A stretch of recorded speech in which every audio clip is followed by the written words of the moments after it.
Very serious CNN newsman Jake Tapper is releasing a book on the cover-up of Joe Biden's health. This makes about as much sense as Chris Christie releasing a diet book or Barack Obama releasing a book about paddleboarding. Tapper is the same guy who blamed Biden's problems on a stutter. Every time he comes on stage or they turn to him, I'm like, Joe, can you get it out? Let's get the words out, Joe. You kind of feel bad for him. How do you think it makes little kids with stutters feel when they see you make a comment like that? I had no idea that Joe Biden ever suffered from a stutter. I think what we see on stage with Joe Biden, Jake, is very clearly a cognitive decline. Okay. That's what a cognitive decline. Well, when you're trying to tell me that what I was suggesting was I think that you were stuttering, mocking his stutter. Yeah, I think you were mocking his stutter, and I think you have absolutely no standing to diagnose somebody's cognitive decline. You just talked about a cognitive decline.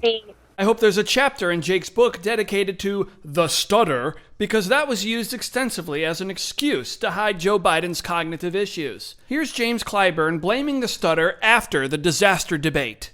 Joe Biden has a history of stuttering.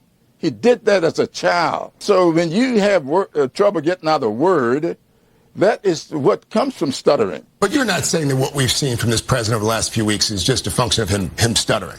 I mean, it's more than that. He doesn't stutter now. He is still working to overcome the stuttering of his childhood. But over the years, Jake and his network went right along with the Democrat talking point of stutter. President Biden obviously suffers from a stutter. Who had a well-known stuttering problem. Trump there mocking Joe Biden's stutter.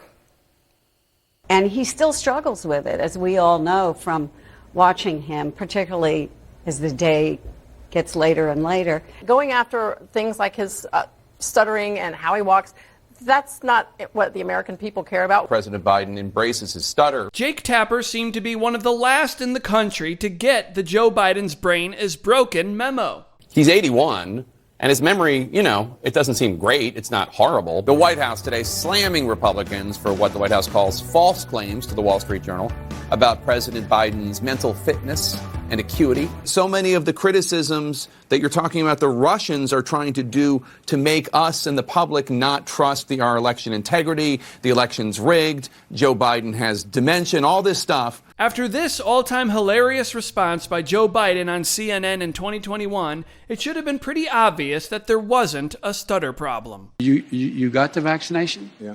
Are you okay? I mean, you seem, no, it works. Or or the mom and dad, or the neighbor, or when you go to church, or when you're, I really mean it. There are trusted interlocutors. Think of the people, if your kid wanted to find out whether or not there's a man on the moon, or whatever, something, or, whether those aliens are here or not, who are the people they talk to beyond the kids who love talking about it?